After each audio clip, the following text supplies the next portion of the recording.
Hey kids, you're listening to the internet's wettest podcast about video games, consoles, and pancakes. The SML Podcast.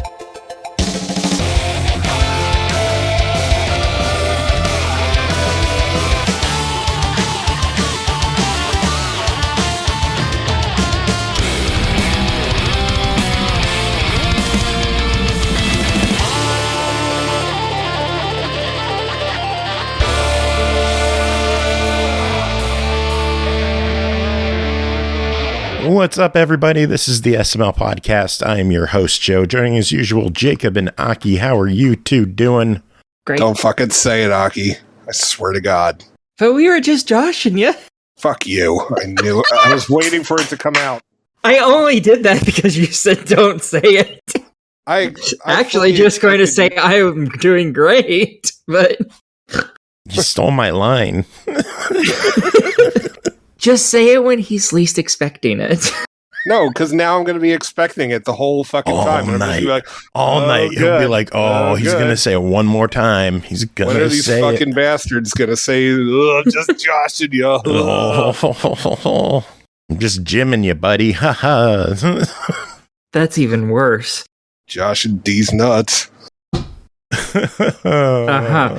Okay, then.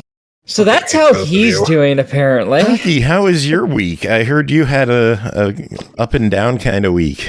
Yeah, I've been sick since Sunday. I've With lost what?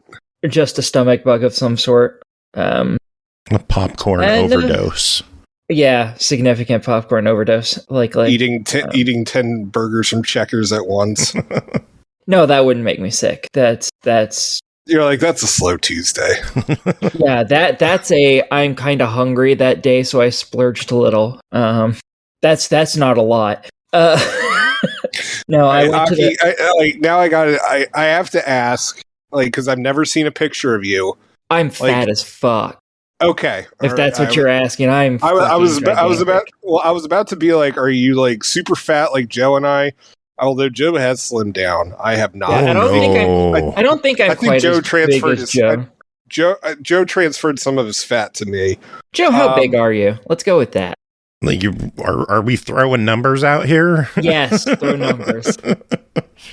Like 390. Okay, yeah, no, I'm nowhere near Joe's size. I don't know what size you are, Jacob, but I'm not that close. I'm yet. about the same weight as Joe. Oh, then yay! I'm the smallest person on here right now. Yay! I mean, it all depends on what part of the body we're talking about, because usually that goes to Joe. So anyway, no, because I was wondering if it's just like, because you're like, I could eat 10 burgers in one sitting. So it's either means like you're super fat like Joe and I, or it means like you're one of those people that has like that crazy like metabolism where it's just like you could eat like 50 hot dogs in one sitting and never like gain a pound. I was like that when I was a kid, and then I messed up my knee and I stopped playing sports all the time, but I kept eating like I was playing sports all the time, and that doesn't work. And then eventually I started eating only once a day, and that screwed up my metabolism completely. Oh, okay. Yeah. When you go to just eating once a day, your body thinks it's starving, even if you eat at the same time every day and eat a lot of it. So, good to know. Nice, Joe. So yeah, now you know what the episode title is going to be, Aki. Nice. Wait, what's the episode title going to be? A half ton of fun. I love that. So yeah. No, I actually usually that could be eat our like new motto. Calories. The SML Podcast.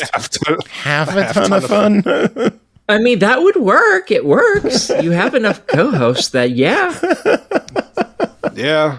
Probably. I mean, or maybe that's just for the Thursday side. No, I'm pretty sure that would work just as well for the Tuesday one, because there's even more people there. True. Even if they weigh less, there's more of them. We should, you know what we should do if there's ever a time that we're all together in the same place, we should get a photo on a seesaw. I'm pretty sure we'd break it, but have me in the middle and like two people on one side and like four on the other. All right, Joe, I said a seesaw, not your sexual fantasies. Oh, Jesus. Speaking of my fantasies, I had a fantasy destroyed today by GameStop. Oh, what did they do? They had on their website, it's actually still up on their website, they have the Resident Evil Village Collector's Edition for PS5, pre-owned for $34.99. When you told me about it, I'm not gonna lie. Like when you told me about it, I'm just like, GameStop's gonna fuck this up, and he's gonna get a regular edition. But I didn't want to. Of course, I didn't want to burst. I didn't want to burst your bubble. Is that what happened? Oh, of course, I got a regular edition. But I'm gonna raise a stink with GameStop. I mean, they very specifically have it listed as a collector's edition for sale, not a standard edition. They could easily have it highlighted as a standard edition for sale, but it's not. They have it listed as collector's edition, and god damn it, I want a collector's edition. What's in the collector's edition? I'm going Karen on this motherfucker. I want my statue. I want my statue and my steelbook. Give me my goddamn steelbook. Talk to your manager. You don't need any more goddamn statues at this point. You have entirely too fucking many. Jesus. Nah, I'm just gonna end up returning it, getting the $30 and buying Kaichu. Nice. That reminds me, I still need that. Where? Jacob, what are you up to? You mean like right this second? Like yes. I'm playing with my little astromech droid action figures on my desk. I kind of meant like the week, but I guess that works too. What's an whatever? Like from Star Wars, like so like R2D2. Oh, okay. White zombie Astro Creep. Like I have like a ton, like so Hasbro like obviously has released more than just R2D2, but like other droids in the Star Wars series, and then like with Star Wars, like with Star Tours, Disney actually contracted them to make action figures for all the droids that you would see on the ride and stuff like that. Mm-hmm. And now with Galaxy's Edge and shit like that, so they made action figures. You can buy them up on eBay and stuff like that, or through like Shop Disney. And yeah, I have way too fucking many of these things. So, nice. And I like my little army of astromech droids. So I have a little box of Star Wars figurines from forever ago, back when they were selling the ones that had the little bases where you could hook them onto. I think they made noises or something. I don't know. Oh, okay. So it's probably the Comtech chips from episode 1. Yep. Yeah, I have a bunch of those and some even older ones. Oh my god. Are you two going to connect over something? We've connected over a few different things. I mean, besides the hatred of Gundam. me. I mean, I don't like Gundam as much as Aki. No one likes Gundam as much as me. That's fine. No, I think I've met people who do, or worse. That's cute. No, it was real bad. Like back in high school, this guy I was friends with in middle school, he ended up going off to like military school. But anyways, he was just like, "Oh, you like Gundam Wing?" And I'm like, "Yeah." And like 8th MS team, he's like, "Oh, you should join this AOL chat and like we do a trivia night thing." And I'm like, "Okay." I mean, it's like a trivia night on like, because there was only like 4 Gundam series out at the time. And there was more than that if it was by Gundam Wing. No. Stateside. I mean, obviously more over in Japan. But anyway. I like how Aki had to drop it. Well, actually. Yeah. So again, anyway. I like Gundam. so like Phil's introducing me and he's just like, "Oh, hey guys, this is Jacob. Like he's relatively new, so go easy with his trivia questions. And I'm just like, "Oh, hey guys, like I really like Death Scythe."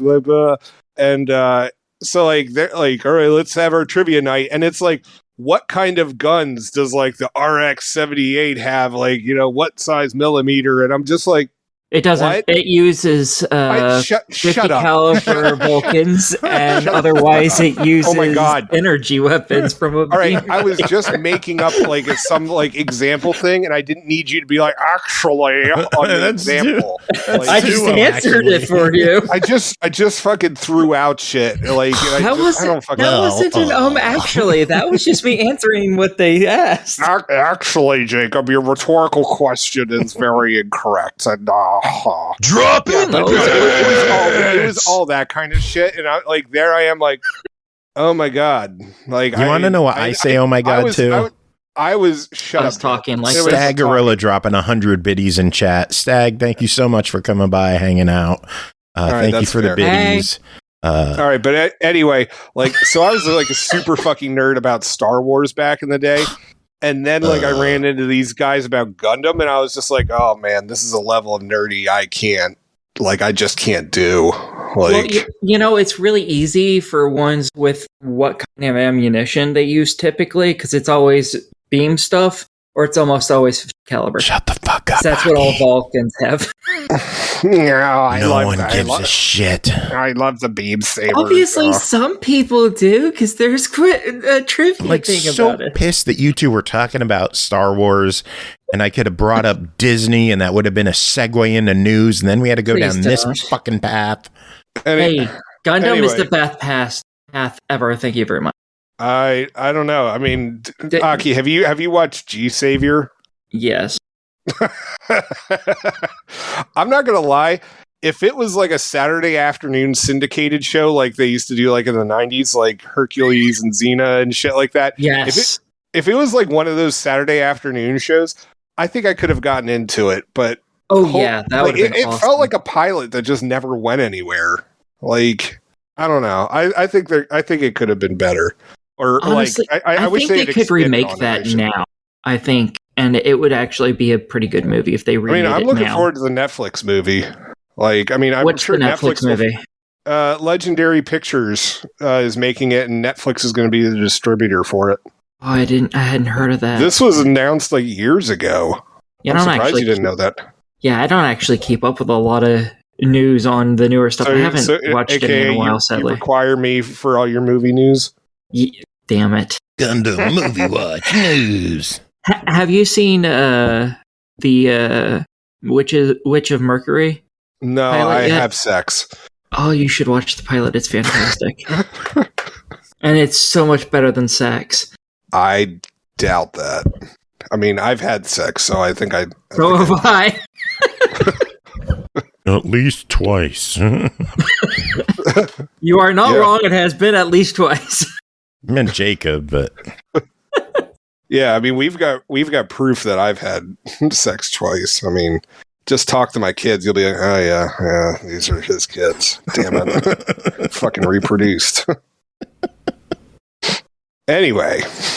So, Game Pass. Should we talk Game Pass? I don't know. We haven't talked about my week. No, Shut actually, the fuck up. No, I Game don't have anything Pass. to fucking talk about. Oh my god, Game Pass, a lot of games coming to Game Pass. You were talking about Disney Dreamlight Valley Founders Edition is now available on Xbox Game Pass. It was a day one launch. Have either of you played it yet? I No. downloaded it, but I haven't played it. I don't even want to start it until I know what the fuck it is, because everything they've said about it is a bunch of fucking nothing. I still don't know what the fuck kind of game that is. It's like From what I Harvest understand, Moon, it's Animal like- Crossing, Life Sim. Yeah, I heard it's like Animal Crossing, but with Disney, but apparently more than just that. I thought it was going to be like The Sims, but Disneyfied. Okay. I don't think I I'll mean, play as it. I said, I'm going to play it eventually. I have it downloaded. It's just, I got review shit, so... Yeah. The achievements appear to be incredibly grindy in the game. Well, isn't it like a I'm fucking not playing it MMO? then. I mean, like, that's standard. Yeah, it's just, I don't know. It's just excessively grindy. I don't like achievement lists like that. Give me a sense of progression, not everything end game. Well, I mean, it does give you a sense of progression. I mean, you have to fish 400 times or some shit like that. Like, you progress through fishing. Okay. If you're not into Disney, though, there are some other games that are coming to Game Pass. We need to get George to do like a Game Pass intro, something, because of how frequently we cover Game Pass. Grid Legends is available now on Game Pass. Cool. Jacob, you gonna try that one? I wasn't planning on it anytime soon. Solid racing game. Train Sim World 3 is a day one launch on PC and console. Nice for trained people, whoever those people are. Yeah.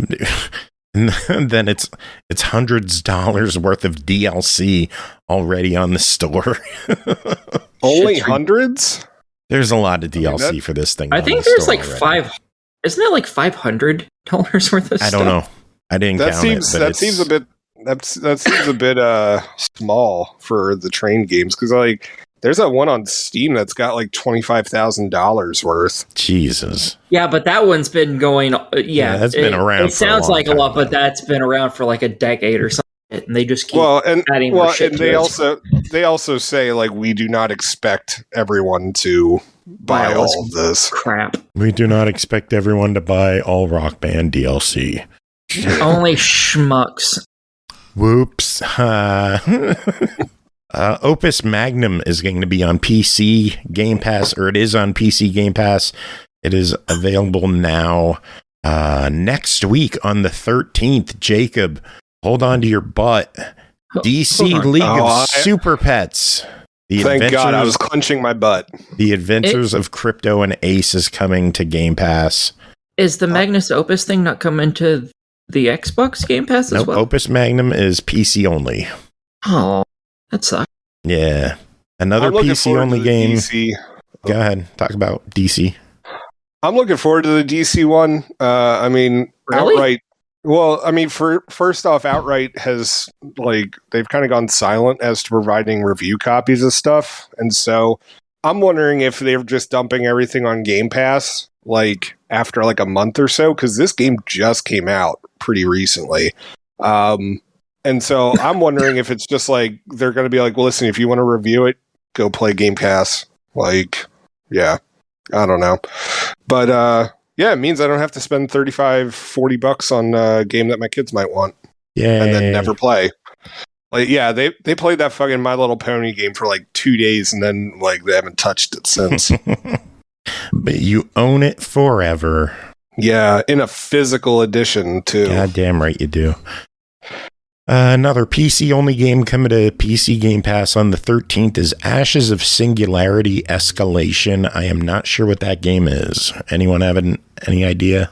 Nope. You didn't load it up on the Xbox website? No. You silly bitch. How much other shit I have pulled up? I mean, you could probably take away like your naked photos are pulled up. I was going to say, waiting on you to say something wrong, and then boom, live on Twitch. Your butt. So what's the name of this thing? Ashes of what?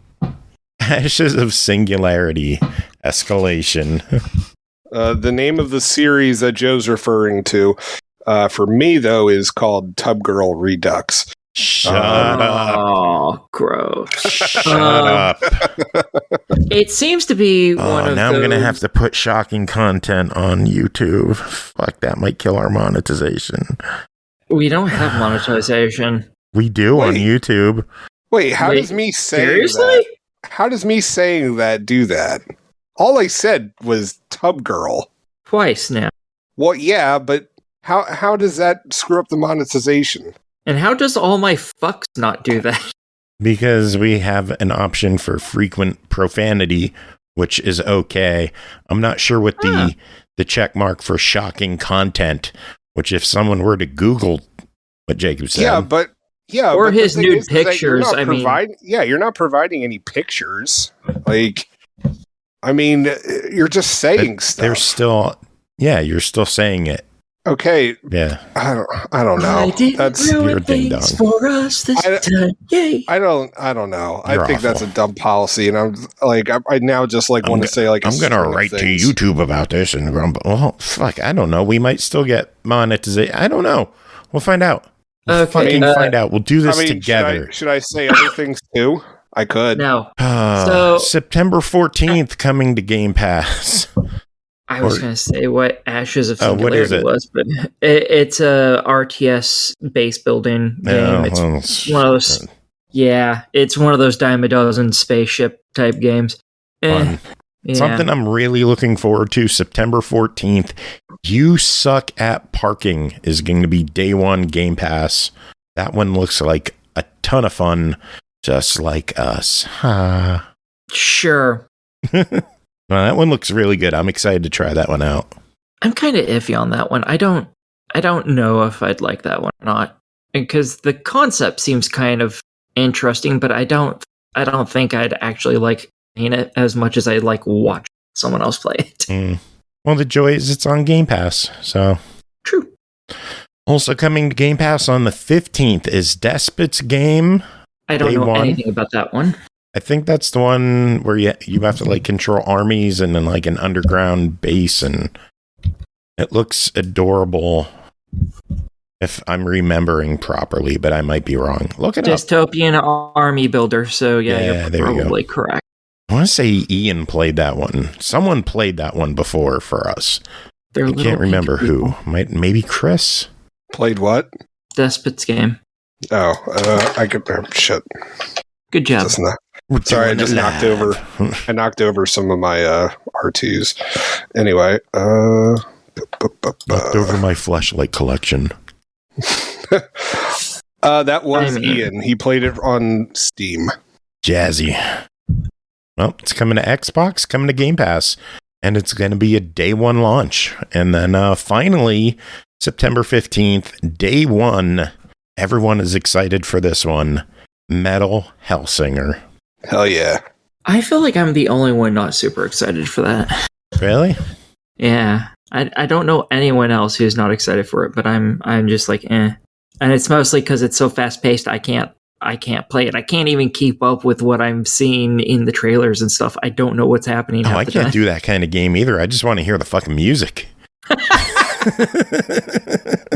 You just sit at the opening of each level and just listen to it. Start the game. Yeah, buddy. How far did you get in the game? Like stage 2? Dude, you have like 48 hours of playtime on it. I know. I like the music. I suck real bad. Not very good at shooters. All right, so they make me sick. Despot's Game is made by the same people who did Disposition, which is a game I reviewed. That game's going to be hard then. Okay. Because that was the game I couldn't even beat once because it was so damn hard. Great. Well, you know what you're going to have to beat? What? Bunch of games that are leaving Game Pass. Like, there's a ton of games that are leaving Game Pass this month. Yeah, there's 2 of them very specifically that I actually do need to play. Well, and I don't think I can beat one of them. Leaving on the 15th, we've got A Plague Tale: Innocence. Such a good game. Go play it, everyone. But which it's making room for the sequel. Yeah. So, Final Fantasy 13. Bye-bye. I own it, so whatever. Take it or leave it, folks. The Artful Escape. Play it. That's one of them I'm going to be playing tonight, providing it doesn't give me too many seizures to beat it. Fair. It doesn't give you too many. How many seizures is too many? Like, what the fuck? I don't know. I would think enough that it pisses me off. I think any number greater than 0 would be too many seizures. Like, what the fuck? Oh no, I've had more seizures than that playing review games. Aki, why you don't have to do that? Because I want to finish them. I understand that I am not a qualified health specialist in any way, shape, or form, but I think that like playing games that give you seizures is a bad thing. Oh, it is. Yeah. Oh, probably. I'm not known for being particularly smart now, am I?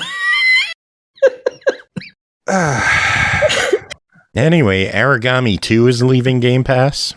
That's the other one I want to play, and I don't think I can beat it in time. Lost Words Beyond the Page. Everyone go play it. It's quick to beat. I reviewed that. How quick? Bug Fables The Everlasting Sapling. Which is a shame that's the Paper Mario style RPG. Adorable. Craftopia. Meh. I don't have that one. I'm probably not going to pick that one up either. I'm not too sold on it. Flynn, Son of Crimson. That one I do want to pick up. I don't even know what that is. It's like a Metroidvania action adventure.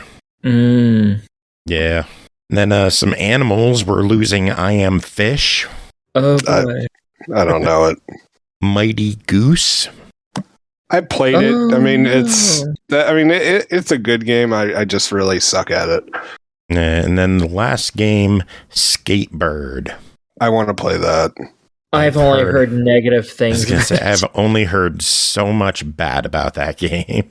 Really? Yeah, No. it is incredibly bland. Damn it. That makes me Yeah, sad. Me too.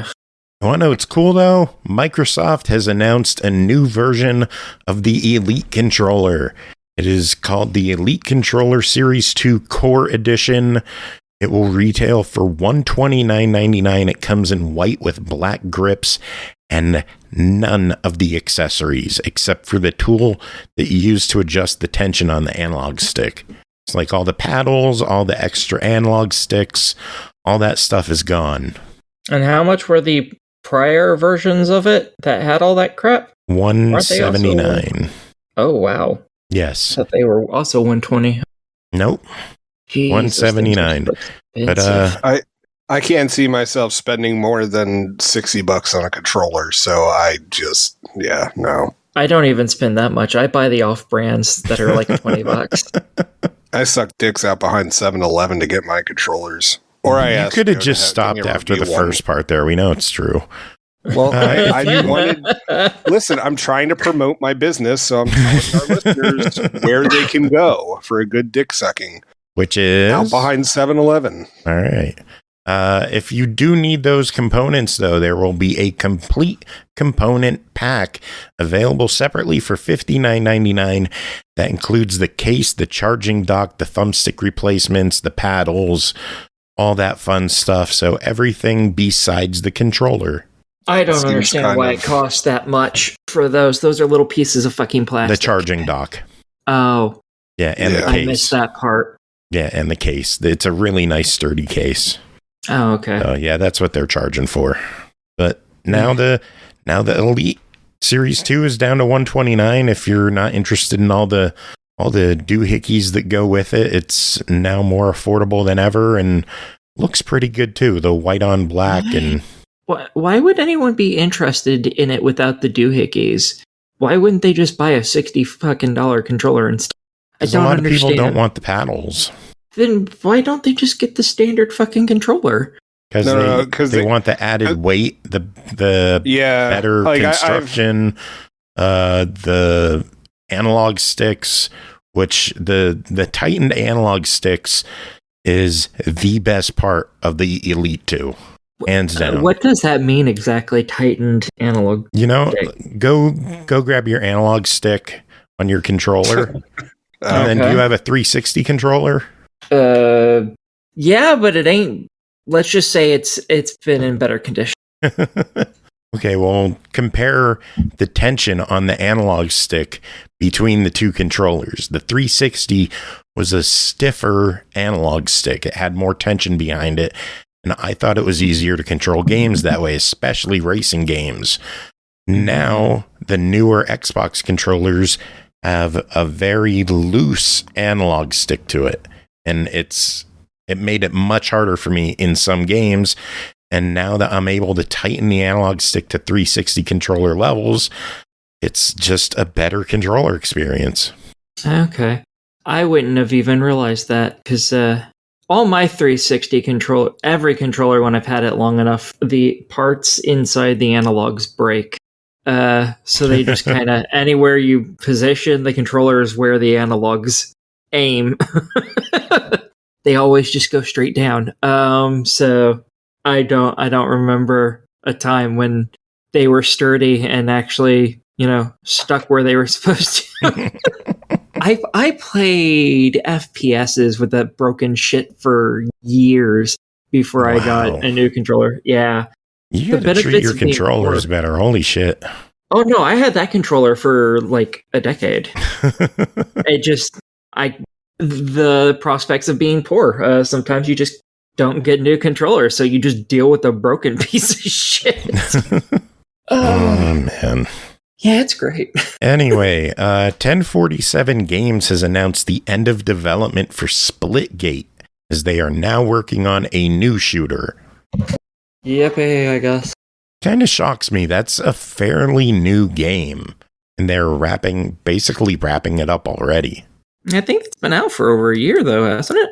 Yeah, that's been out for a few years. Holy shit. On console? Oh, I don't know how long on console. I know on Steam it's been out since 2019. No. Don't know about console, but I don't know. Still ashamed to see a game basically have development ended, and who knows what the future will hold for it. Hopefully they keep the servers up. I know Carnage liked that one. yeah, this has been out for 2 years. Now, Thimber is talking about Hideo Kojima apparently launched his podcast. So we have more competition in the podcast space. Sure. Yeah. Sure. Hideo Kojima's audience followed us like a hawk. Totally. Totally with my absolute disdain for a good chunk of his games. Yeah. Outer Heaven Studios is partnering with Signal Studios to re-release the Xbox 360 action RPG Ascend Hand of Cool. No platforms were announced or any other details, but did anyone play this on the 360? I did. It was a grindy fucking mess, and it was made specifically be a grindy fucking mess. Nice. Yeah, I never heard of it before, so I barely managed to 100% that before it closed. I wonder if I still have that installed on my 360. I know I downloaded it. I never played it, though. It just never caught my eye. I don't think you can play it anymore. I think it was all on stuff. It'd be funny if I still have it downloaded, though. Shows how much I care. Something. Yeah. I don't see this. I don't see that game working out too well for them because, I mean, it didn't do well on the 360. Guess what? If they're remaking it and it's going to be the same thing, it still isn't going to do well because it kind of sucks. So it's an MMO? I believe it was not necessarily an MMO, but I think it was a versus game, I believe. It's been a long time since I've played it. So I'm not 100% sure, but I think it was a versus game. Huh. Yeah, Asynchronous multiplayer. I don't. Free to play. Huh. Yeah. It was definitely free to play. And it very much showed. It was one of those olden day, free to plays where Tons of they microtransactions. I don't remember it having any of those, but it was one of those like older, Xbox Live free to play games that were just kind of really meh. And that's just what it was, and it's because a chunk of it was just grinding, and it wasn't fun to grind. Nah, no. If you are into grinding things, though, the Battle Pass for Overwatch 2 will allegedly contain all of the new heroes. Blizzard confirmed that they'll all be available on the free track of the Battle Pass, so no paid stuff. The game releases October 4th on Xbox, PlayStation, Switch, PC, and has cross progression, so that will be nice. And I think everything that you've unlocked in the first game is going to port over to the second one. I think so, because it's basically the same game, isn't it? Yes, it basically is. I believe they're porting everything over that you owned because the first game is closing. You will not be able to play it anymore when the second one comes out. And you'll have to buy the second one. Have fun, guys. Well, you won't have to buy the second one. The second one is going to be a free-to-play game. Oh. It's just the campaign is paid. Ah, okay. Yeah, kind of like Halo. Maybe... hopefully they actually make the campaign and everything that's supposed to go with the campaign at the same time instead of dropping chunks of it and not having all of it ready even after a year. Oh, geez. I'm not jaded. Maybe we'll see the game, the campaign show up on Game Pass. That'd be kind of... That would be nifty. You know what is coming to Game Pass? Good games that I want. Gungrave Gore. Gungrave. Fucking Gungrave finally coming to Xbox, and it's going to be launching on Game Pass November 22nd. I'm thrilled about that one. That one was on my wish list for the winter, and I'm excited that one's coming to Xbox. I really thought that would be a PlayStation only release. I thought it originally was announced as a PlayStation exclusive, and I was bummed, and it didn't shock me because the first two were PlayStation games. Oh, I'm so excited. I want to play this so bad. It has nothing to do with the anime or the prior two games, but I don't care because I love Gungrave. Brandon's awesome, and I want to shoot things really badly. They've kept the art style, and that's what really matters. They've changed it a little, but it still holds the essence of the art style of the originals, and I fucking love it. I just hope all of his specialty moves are just as bitchin' as they were back then. Oh, I'm so excited. Root Beer said not Splatoon 3. No, that one is not coming to Game Pass, unfortunately. I want to pick that one up, but I literally just today got Live Alive. So I'm that far behind on my Switch stuff. Honestly, I think you would probably like Splatoon 3 more than Live Alive, to be honest. Why? I don't know. I just feel like Splatoon would be really up your alley. Just all the Splatoon games. I could just see you having a lot of fun with them. I don't know. I never really got into them. Squad-based shooters don't do much for me. I'm not into the versus stuff. Well, 2 also has a single-player campaign, I think. Does it? I think so. I don't know. Anyway, last bit of news I have, Cyberpunk 2077 patch 1.6 rolled out, and it is apparently the final major update for Xbox One and PS4. That's a shame, but they're leaving the old consoles behind, and they're only going to be working on the new ones. And on top of it, the DLC got canceled for Xbox One.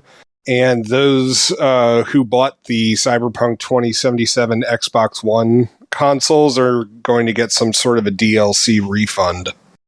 Because obviously they're not going to get the DLC now. That's nice, at least. Yeah, it's a shame. It doesn't shock me with how god-awful that game came out and that they can't fix it all up completely to make it do everything on the Xbox One. It's a shame, but it doesn't shock me at all. One of these days, I'm going to reinstall that and play it fresh again and see if it's gotten better. Because I haven't played it since like the 1.2 or 1.3 update forever ago, over a year ago. I haven't played it since my review, and honestly, it's one of those games where I think you just need to play it through and then just, be done with it. Like, it's not a pick up and play game. So not at all. That's why I said I'll have to go back and restart it, because I have no idea what the fuck I've done. Yeah, I'm in the same boat. I get that way when I decide to play a game at night, but I've already taken sleeping pills. I'm like, oh, let me just play this for a few minutes and I'll go to bed in like a half hour or something. I wake up the next day, I come down, I play it, and I'm like, I have no fucking clue where I am. I am lucky. I'm such an insomniac. Even when I take my sleeping pills, I'm still able to focus on them. It's only when I haven't slept for over 24 hours, that's when it starts getting me. Oh, I can focus fine. It's just I can't remember it. It's like I just forget what I've done. I did that with Tunic. I played an hour and a half of Tunic, and then I went back to it. I'm like, I don't know where the fuck I am. What did I do in this game? Well, at least the great thing about Tunic is you can easily do that, and it's fun. Not like you missed any story. True. Anyway, what news do you two have? Anything? Oh, there was... forgot. So. There is... I don't know if you saw the news about multiverses, but... Velma's, one of her moves is apparently getting edited. She has the ability to call the cops after like her passive snooping ability. I guess that's enough. And it, like, what happens is that the cops come and they haul away one of like the opposing fighter's characters. And this didn't sit well with some people. So now what's going to happen is that it's going to be the mystery machine Inc., whatever the fuck they're called, van that picks them up. Mystery Inc. and the Mystery Machine. Wow, I didn't hear about that. I know Gizmo released. Yeah, he got announced as like a surprise. I mean, I think the internet knew about Gizmo like ages ago by data mining, but yeah. So supposedly that move's going to get edited out. That's hilarious. Did we talk about the Domina thing last week? Or I don't want to give that person any attention. Okay. That's fine with me. That's how I feel about that situation. I don't want to give them any attention. I don't want to talk about them or their game. Fuck them. All right, They're that disgusting. works. I concur. Then Should we get to reviews? Yeah. Reviews it is. All right, first game to talk about tonight, Fallen Legion Rise to Glory and Fallen Legion Revenants, developed by YummyYummyTummy, published by NIS America, released August 23rd on Xbox One, Series X and S, and PS5. Rise to Glory is $29.99, Revenants is $39.99, the bundle of both games is $59.99. In the face of adversity, how will you choose your fate? Fallen Legion Rise to Glory and Fallen Legion's Revenants puts you at the forefront of your adventure where every choice you make determines the life or death of those around you. Will you seek vengeance or the crown? Aki, what is going on in these two games? All right. Rise to Glory is actually two different games in one. Originally it was two separate games, and then they made Rise of Glory, which had both of them in it. Basically, these two campaigns are you play one of them as a princess and you play another one as a general in the army. And basically, the story behind it is you guys are at war, fighting one of the last free places that you guys haven't conquered. And the princess's dad apparently kicks the bucket at some point, and she needs to come back home to claim her birthright so civil war doesn't break out as all of her siblings try to vie for the throne. And with that, she gets a book. Her father's advisor, a book. Not a person, just a book. And it ends up being a grimoire, a talking book. It's not as good as Grimoire Vice, but hey, it is what it is. And with this, she is able to summon these heroes of legend and yore and all this other stuff to fight for her. They're magical beings, basically, at that point. And that's the beginning of the story. The general of her army, which is one campaign, sees this, and he's like, no, that's not good. That's bad. Especially since the book starts telling the princess what to do, and she's just like, okay, and starts doing what it tells her. The general's like, no, that book's evil. We need to get rid of it. And he tries to get rid of it, and he ends up only getting a few pages from it, so he can summon them. That's how he fights in his campaign, whereas she uses the book in her campaign. And in his campaign, he's trying to destroy the book.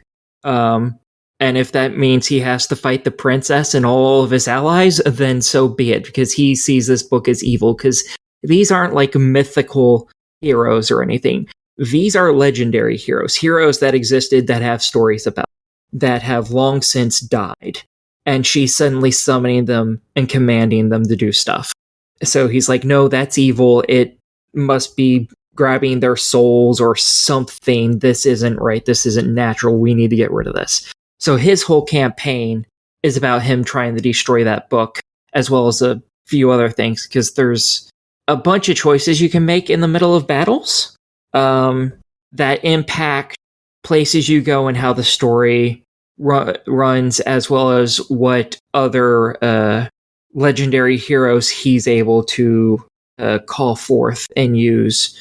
And there's a lot of those. There's like 100-ish, I feel like, in his campaign, and there's a bunch of different endings as well because of that. This becomes very much a choose your own adventure game to the nth fucking degree. And her campaign starts a little after that fact, after he's already trying to hunt her down to get rid of the book.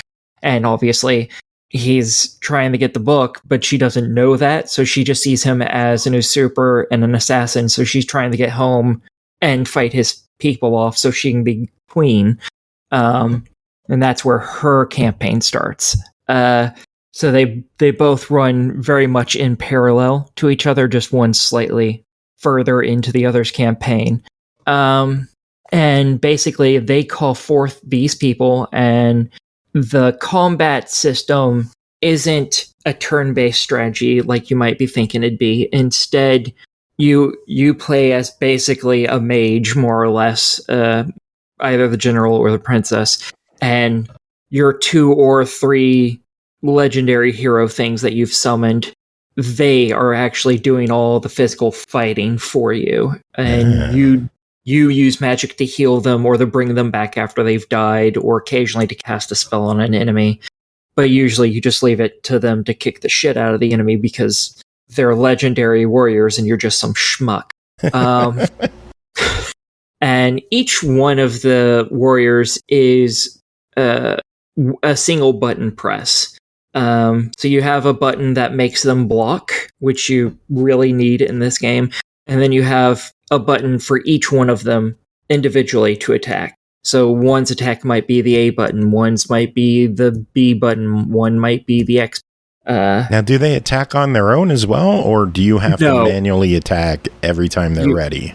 You have to push the button each time it's ready. They do each one of them gets 3 bars, so they can attack up to 3 times, and then it has to recharge. And obviously, if you don't attack all 3 times, those 2 stay, and it starts recharging whatever's been used. But this whole game is all about building up a combo and keeping it going. Combos stick for entire levels. They disappear when you get injured. So you have to use the guard button to do perfect guards so you don't take damage, so you can keep it going, which is why I suck at this game. And other than that, every time you hit the enemy, the combo goes up, and at the end you get a score based on how much you attacked, how much you defended, and your technique, basically, which is how big of a fucking chain you had going. And it goes up to S. I don't think I've gotten above a C ever. It goes up to what? S rank. Oh, S. I thought you said ass. Well, sorry. You're the butt guy, Jacob. Yeah. I haven't gotten above a C, and I think D is the lowest you can get, so we can already tell how bad I am at the fucking game. And yeah, you have to do perfect blocks. You can do a standard block, but your character takes damage and you lose your streak, your combo. And every 4th attack that your character makes, providing you haven't taken damage, whichever character makes that 4th attack does a special attack that damages all the enemies on screen, which is super useful. And yeah, other than that, that's really all there is. There's some boss fights that are harder, but they play the exact same way as any other fight in the game. Honestly, boss fights are probably easier, in my opinion, because then you have one asshole fighting you instead of like 8 people that might be attacking you, and they can attack right in the middle of one of your attacks, and therefore you can't block, which screws up everything and stuff. Well, you said this one is a combination of 2 games. Is it worth playing through both of them in this one, in Rise to Glory?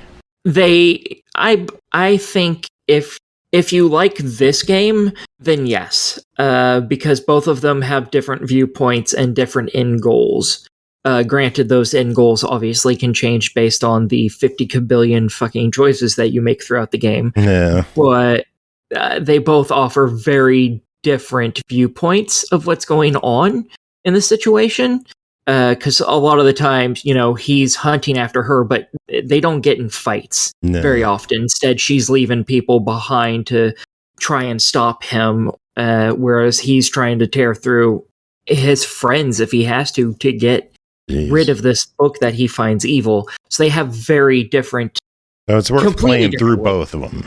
Yes. Cool. What about Revenants? What's going on in Revenants? Before we get to Revenants, if you want all the achievements, you're going to have to play through both campaigns numerous times, because there lots of the achievements are for different endings, and there's a bunch of them. Oh wow! Yeah, it's misery incarnate. As for Revenants, the gameplay is somewhat similar here. You play as a witch who has died and came back as a revenant, which is a ghost, basically. And she is trying to free her son, who seems to be illegally imprisoned, with the help of a steward of this castle prison thing. Originally, it was a prison that someone came in and turned it into a palace, but it's still a prison, technically. So, Yeah, it's confusing. I don't really get it. But the combat is very similar in this one. I think they've helped. I think after the first two games, I think they did a lot better with this one. It feels like you have more time to push the block button in order to get a perfect guard. So it seems a little bit easier, which is something I needed significantly because I suck at these games. And, but character combat is still very much the same. You have the 3 buttons that control 3 different of your little ghosty peoples. Except for now, they're not legendary warriors. Instead, now they're people who have died, but you have one of their a keepsake that you find fucking somewhere, and it has a piece of their soul because it was a keepsake of theirs. It was something important, so part of their soul stayed with it, and you're basically summoning that to fight. And yeah, she does all the fighting in it with her people.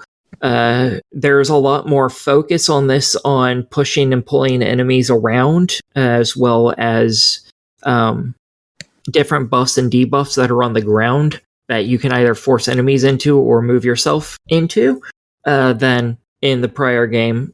And there's also non-combat sections in this where you play as a man named Lucian, who is a steward. At least I think his name is Lucian, something like that. Who's a steward of this place, and he's trying to take down basically the guy in charge of the warden named Ivor, who is flagrantly abusing his power and is a complete piece of shit. Yay! Yeah. So he talks with the other people there. He's also how you in this game you upgrade your exemplars, I think is what the little ghosty people you use to fight with, I think, are called. You can get new weapons for them occasionally. I haven't actually found any of those yet, but I know they exist. You can upgrade them. You can give them little, as they level up, you can give them little abilities that you can attach to them to, like, oh, this gives you, a 5% mana boost whenever you do a perfect guard, or this gives you a little bit more speed, what have you, things like that, in order to augment the character and how you play them. And yeah, I think this one it's the newer of the two games, and I think it definitely shows because it's much better. Because this, whilst both games have choices you make in them that impact the ending, this doesn't have like 8 of them in a single level that go by really fast. They still go by fast, but there's only like 1 or 2 of them. So it's like much more doable. No. And eventually in this, you can go back to prior completed chapters and replay it and make different choices, which is something you can't do in the original game. You make the choices even if you go back and replay that level, which you can't make a different choice. You have to actually restart from the very beginning altogether in order to go a different pathway in the first set of games. So that's lots of benefits in the second game. Well, Rise to Glory is sitting at $29.99. What are your thoughts on that one first? That one, I think I'm gonna make a deny it. I think it's really hard pressed for me to suggest that for anyone unless you really, really like extremely convoluted choose your own adventure books and JRPGs in this style. I don't think you're gonna want to play this. If you really like those two, this is a try it. But otherwise, I have trouble suggesting one. That's a try it for me because I really like choose your own adventures and RPGs. Yeah, I think then this is definitely a try it for you. By the way, if anyone else out there likes choose your own adventures and RPGs, check out Knocked on iOS. And Steam. Yeah, it is. That's right. It is on Steam. Fallen Legion's Revenants is $39.99. What are your thoughts on that one? I think this one is at least a try it. I think if you want to give these games a try, I think this is the one to do it on. Because the two games have nothing in common other than exemplars are what you fight with. Beyond that, there's no connecting threads for their stories. So I think this is the one you want to play if you're like, I only want to play one of these. This is it. Well, it's a lot easier and everything. I think this is the go for it. Yeah. Well, there's a bundle for $59.99, so is it worth saving $10 to get both of them? And if you're going physical, the bundle's the only way to go. So what are your thoughts on that? $60 for both of them? I think it's a try it at that price. The first two campaigns I really did not jive with them that much. The Revenants one I really liked, but the other two I really did not jive with at all. So I think it's a try it. Cool. All right, next up is Knights and Guns, developed and published by Baltoro Games. It's releasing September 16th on Xbox One and Series X and S for $9.99. Knights and Guns brings you a dangerous world where you will fight alongside your friends against demons, ghouls, and ghosts. Use shotguns, lasers, and the power of chivalry to overcome every obstacle. Become the best version of a knight, one with a gun. Jacob, what is going on in Knights and Guns? So this one's kind of unusual in that it kind of plays like that old Mario Brothers game, like where it's like Mario versus Luigi, and you're trying to like knock off like the most enemies and all that kind of shit. In terms of like platforming, you're stuck on like a single screen. That's it. All that kind of stuff. And I got really confused at first because, which I know everyone's like, Jacob's confused about something. He's dumb. No, I'm shit. confused on your comparison to Mario. Like, if I had to compare this to anything, Buster Brothers was the first thing to come to mind. The what? Buster Brothers. I don't know what that is. Hang. No. Oh my Anyway. God. All right. So I was a little confused with this because like I realized like, my gun's only able to shoot up, which I thought was kind of weird. And I like desperately kept looking, and then I remembered that I had agreed to play this weird game where you can only shoot up. And quickly got over that because honestly, it sounds really weird, and it's very much like if you set like some sort of a shmup in like that kind of like layout of a screen, like you're on like a single like platforming screen and like it doesn't really change. That's pretty much it. And so what it is you are this knight who has a gun, and you start your very first level with a certain type of gun. The game has a tutorial where it shows off the different mechanics of the game, but also it shows off the different types of guns that you can use. Now, of course, with any kind of gun, there's reload times, and so certain guns have longer reload times. Like a shotgun's going to reload after every single shot, but like a pistol has like a clip, and so like you're not going to have to reload it as often, but it's also going to take a little bit. And so you just go through the levels, and you now just have to like time your shots better because you don't have a full range of being able to shoot. You just have to essentially just shoot up and hope for the best. Now, this is where those platforms I had mentioned earlier come into play. Some of the levels will have these platforms that you can jump on, and there is a strategic advantage to it sometimes because obviously you're going to be closer to the danger, but you'll have a better shot at some of the enemies that are floating about and bouncing about the level, but it also helps you avoid the ones that pretty much just stick to the ground, because there are some of those, but also not only do they just stick to the ground, but some of them are pretty low flying as well. You also have like another, I don't know if I'd want to call it magic move, but like it hits everybody on the screen all at once. Earlier levels, like you may be able to kill more than one guy with it, but like I didn't find it to be the most useful thing. If anything, I found it like it was like a good distraction for the enemies.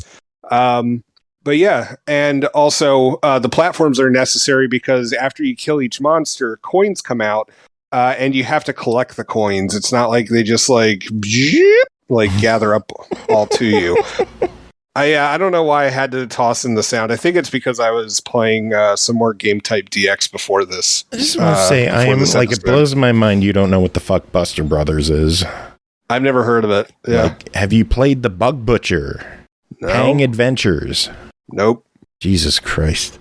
Like, I've never even heard of any of that stuff. stuff. That's exactly what this game is. It is Buster Brothers, but in its own unique setting of Aliens with how old is Buster Brothers? like Sega Genesis. Oh well, arcade. Yep. Nope. Google it, you ding dong. Yeah, I am Googling it, you shit. Anyway. Jeez, how did... I love this game because it is Buster Brothers. I love Buster Brothers. I love games like Buster Brothers. So I'm having a blast with this one. I think it's a bit on the tougher side. I wish you would earn a little bit more money. Like, I dropped my money on extra lives and then I lost them all and now I have no more money. Oh, I'm like kind of stuck unless I just grind earlier stages for money. So as you progress through the game, like you could choose like multiple paths on how you're going to progress through stuff, and you can either buy access to other levels, or you'll just naturally progress through the game. And so there's a lot to this game. Which is one of the things I really like about it, because it's a little like, if you've never played a game like this before, as I said, I've never played Buster Brothers, so this was a bit of a new concept for me, because I thought this was going to be like Heavy Weapon for like the Xbox 360, that old game, and it obviously isn't. I mean, it's like kind of like that because you can only really shoot up, but you also had a full range of motion too, of being like left and right and being able to like really aim those shots. This thing, it's just you're aiming up and you better move your character around. Like, you better hope you're quick enough. And so honestly, like, I think it's pretty fun, but it is pretty challenging too. So, but it's worth it. So cool. Well, $10 your official verdict. For $10, yeah, even cheap ass Jacob will agree $10 is a good price for this game. Cool. Yeah, I love this one. I'm a fan of anything in this style of gameplay. The RPG light elements of collecting the money and buying upgrades and armor and shit like that is a nice addition. The map where you get to explore the world is fun. It's just a fun, solid $10 game. Like, the fact that it's only $10 is, I honestly thought this one would be like 15 or more, but I don't want to give them ideas. Next game to talk about is Game Type DX, developed and published by Mommy's Best Games, released September 8th on Xbox One, Switch, and PS4, is coming eventually for $5.99. Help Hoodie Girl fight the evil media ball's inane advertisements. It's a high-score shooter in which each loop increases the speed and difficulty a game in two parts. First, brave your way through a confusing maze of menus, then take to the airs the indefatigable Hoodie Girl and blast sentient advertisements into cold hard cash. Jacob, what did you do with Game Type DX? Wait, what do you mean it's coming eventually? It's not on PS4 yet. Oh. Yeah, Okay. It's out now on Xbox and Switch, and it's coming soon to PS4. We just don't know when yet. Okay. We went over this last week, you dick. Well, no. I know that, but like, I don't know. Like, I thought you were meant like the Xbox version was coming soon. No. And I was like, oh, like, did they push it back? Like, why are we covering this now? You're then? a dingleberry. Shut up. Okay, so anyway, if you had listened to this last week, then I don't really have to talk about it, but Joe's going to make me talk about it anyway. And yeah, it's like, it's weird. Like, there's a weird, like, game within a game. Like, first you have to find the shmup. And honestly, the shmup is a fairly confusing thing because it refers to a very specific time for the Xbox 360, which I really recommend going back to last week's show and listening about that, because it's one of those, I was there for it, but not really there for it. So like, I don't recall any of this shit. And I was really confused because it was like, oh, we're re-releasing this game. And like, I'm up on True Achievements being like, where the fuck is this game? And no, it's because it was an indie game back in the day. So there were no achievements for it and blah, blah, blah, so on and so forth. And so, yeah, it's a shmup that you essentially fly around as this like hoodie girl that was doing parkour in this ad way back in the day. And you have these different weapons. Like, one of them is just like a regular bullet thing. And then there's also this like parkour wave.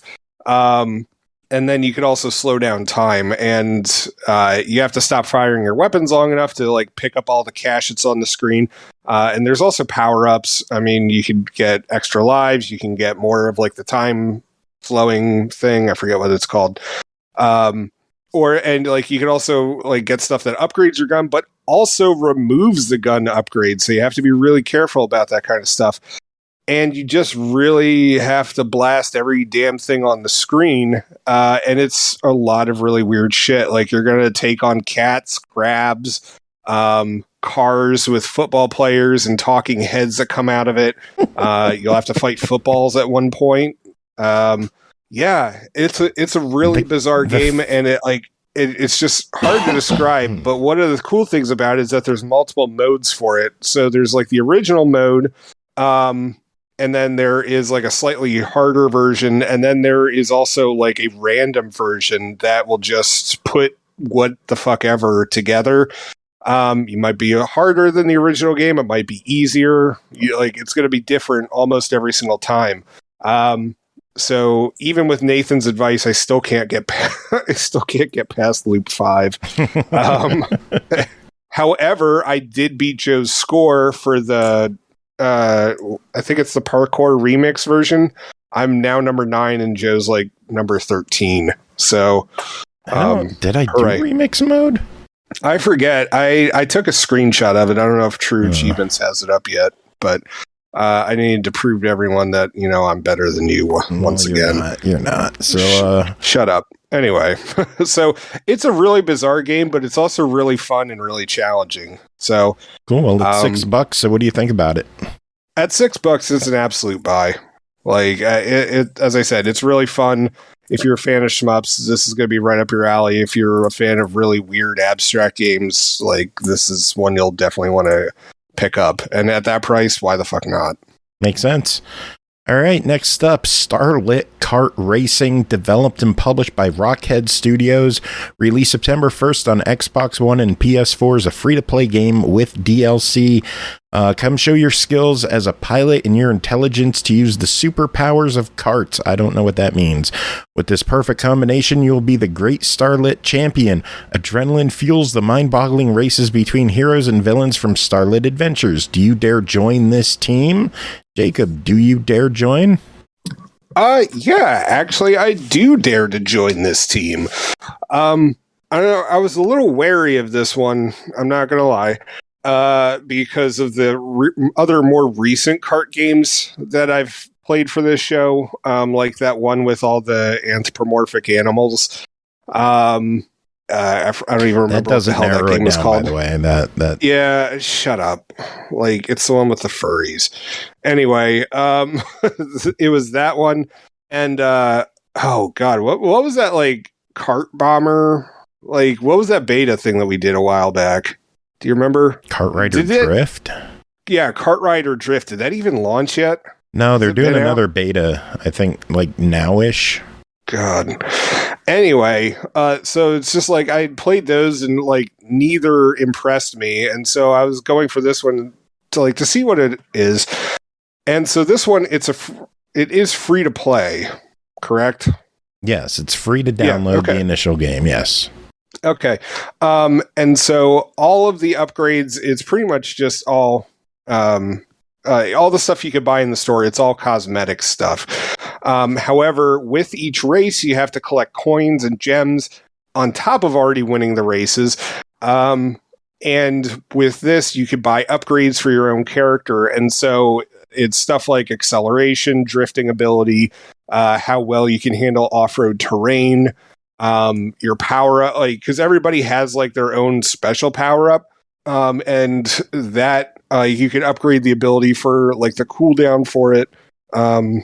There's one other thing I'm leaving out, but whatever. Anyway, and so you go through all these different cups. You beat the AI, and there's like different difficulties for it: easy, medium, and hard. Doing that unlocks other ones, along with just winning lots of races. And then using that, there's also challenges that you can do. There's also missions, which is the missions are more like along the lines of like collect X amount of coins over, like, just do it. Or, like, beat this guy. And then you can also go up against bosses, which give you more coins, but also, it's new players that you can unlock. And just more cars you can play with, and all that other kind of stuff. And the car variety, it's just cosmetically, they don't cosmetically, they're just whatever. However, it's worth going into each of the cars to see what they can do, because some of them specialize going in mud, some of them specialize going in ice, other ones are I forget, but it's just some of them have a better cooldown period with fire stuff. No. And so it's just there is a strategy to it, and the kart racing mechanics are good enough that I enjoyed what I played, and I'm going to keep playing it some more. And especially for a free-to-play game, I thought this was really well done, especially compared to the last few entries into this genre that I've played, which I found to be fairly lacking. This one I like. Yeah, it's not Mario. It's not Mario Kart, but it's it's fine. I do have issues with it, though. I think the AI is bullshit, to put it lightly. It doesn't matter. It felt like it didn't matter what I was doing. The AI was always directly behind me. I could just drive normally at a slow pace, not use boosts. Yeah, rubber banding to the extreme, but no boosting, no using power-ups, and I could get first place. Or I can do power slides and turbo boosts the entire race and get second, which has happened to me. I only had a few races that I haven't placed first in. But I will agree with the AI. It is kind of wonky. There's been plenty of races where it's just either the AI is on my ass the whole entire time, or they're so far away it might as well just be a time trial. I've never ever seen them so far away. It has only been directly on my ass or past me, and it doesn't feel like it's very kid friendly when the AI is that. I don't want to say cheap, but cheap.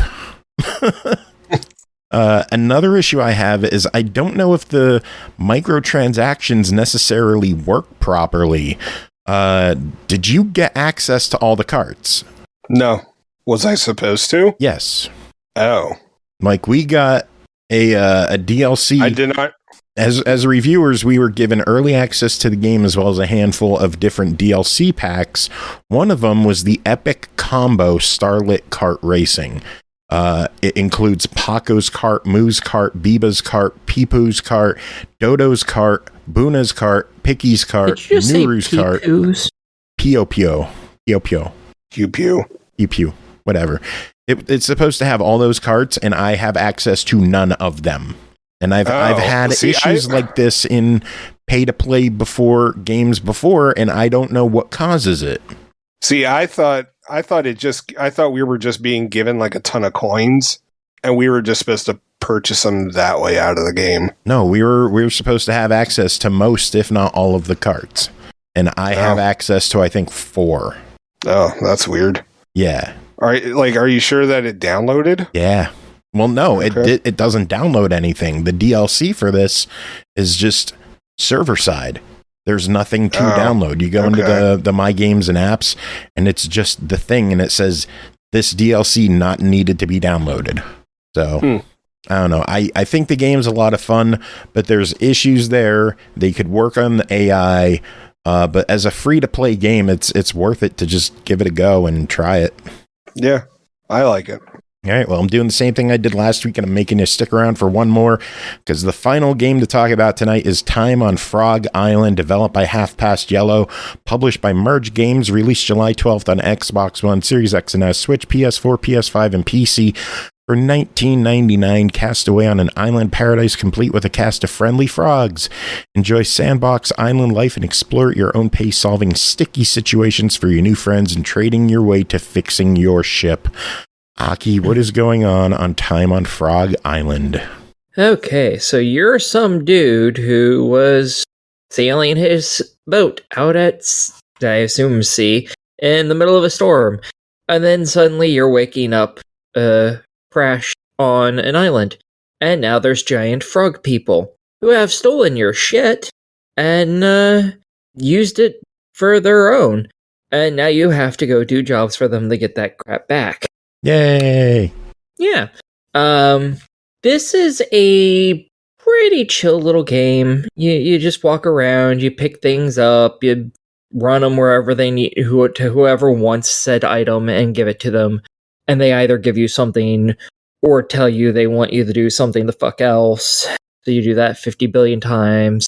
And that's really a majority of the game, is just interacting with, I think there's like hen-ish frogs, something like that. They have one little city, and you have to sleep occasionally. Like, one of them makes different brews, and you can bring them a specific type of flour or something like that, and they'll make a brew out of it. They can get infinite amount of the brew on, but it takes an entire night for them to create the brew. Each time so if you want to change it, it takes another night for them to set up the different brew. And this happens for a lot of different people with their different things that they want you to do. So yeah, it's just really just figuring out how to get around on the island and finding all the things they want. And you unlock another island, I think maybe 2 islands later in the game that you go and you collect stuff from as well. I just did a Google search for time on Frog Island so that I could get more information, read off all that stuff. 3:24 a.m. That's the time on Frog Island. It is 3:24 a.m. Alrighty then. An actual place? I guess so. Huh. Yeah. So there's not a lot to the game, to be honest. You can beat it within 4 sleeping days, which takes I think each one's 10 minutes maybe, so you can beat this in under an hour. Providing the game works anyways. That's kind of the stickler for this game. Everything depends on whether it's going to work. This game has a lot of glitches, and almost all of them are tied to the merchant frog, who is a little rat bastard who breaks constantly. I haven't made it through half of the game yet, because the 3 times I've tried to play this fucking game to beat it, he has broken every fucking time, and I've had to restart the game. It's very upsetting. And that is a known problem on the Xbox. The dev is trying to figure out what's going on. But it seems like if you just play the game, sometimes he breaks and you have to quit out of the game and then go back into it to get him to do what he's supposed to fucking do. Other times, if you quit out of the game and then click continue to start it back up, that breaks him. So it's kind of up in the air. Everything just breaks at random in this game currently. Man, that sucks. Yeah, it's been an ordeal. It's really chill and relaxing and stuff until it decides it's going to break over and over and over. The parts of the game that actually played like it was supposed to have been rather enjoyable for me, but the constant breaking has really soured that quite a bit. Yeah, I can imagine it being shitty to have the game breaking on you. That's the issue I'm having with Saints Row lately, is a lot of glitches on there. Damn, I still haven't started that. I saw a cutscene from that today that just, it hurt my soul. It was an early one, and I was just like, wow. I've had a few, but I don't want to give any away on the show. This game is sitting at $20. What are your thoughts on time on Frog Island? No. Maybe after it gets fixed, then sure. But right now, no. It's not worth it. You can't play it. I have seen walkthroughs of this. You can beat it in about 2.5 hours and get all the achievements, which requires at least 2 playthroughs. One of them is a real fast one, beating it within a few days. But it can be 100%ed within under 3 hours. So if it was actually working, sure, I could go for this. But right now, because it's such a broken, glitchy fucking mess that makes no sense as to when or why or how it's going to break. It's very hard to suggest this right now. So right now, no. When it gets patched, if it gets patched, then sure, it's a try it. All right. Well, that is it's a shame to hear. It looked cute, but it is cute. It's so cute. Like, as I said, when it's working as it's supposed to, I really enjoy it. Just man. Oh well. When it's working. Well, to honor time on Frog Island, music tonight, we are going to play the song Dethfrog by our good friend Ailsean from the Chrono album. Yay for Froggy. Yeah, it's a fun song. It's a pretty good one. So, does anyone have any final words to end the show? Jacob, do you have anything? I mean, Farfignugan is... we were just joshing you, you know. You can suck my ass, Aki. It's a fucking straw.